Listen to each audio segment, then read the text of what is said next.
ఓం నమ శివాయ. అందరూ కూడా ప్రతిరోజు మెడిటేషన్ చేసుకోవాలి. మెడిటేషన్ అంటే ఏంటో తెలుసు కదా, ధ్యానం చేసుకోవాలి. ఎలా చేస్తారు?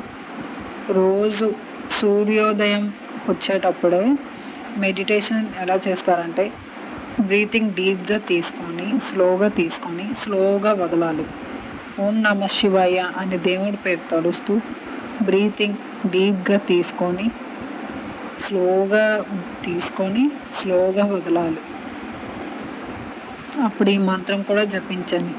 ఓం అసతోమ సద్గమయ తమసోమ జ్యోతిర్గమయ మృత్యోర్మ అమృతంగమయ ఓం శాంతి అని చెబుతూ దేవుడికి ప్రార్థిస్తూ ఇలా మెడిటేషన్ చేయాలి. అలాగే I forgive my self and everyone అని కూడా చెప్పాలి.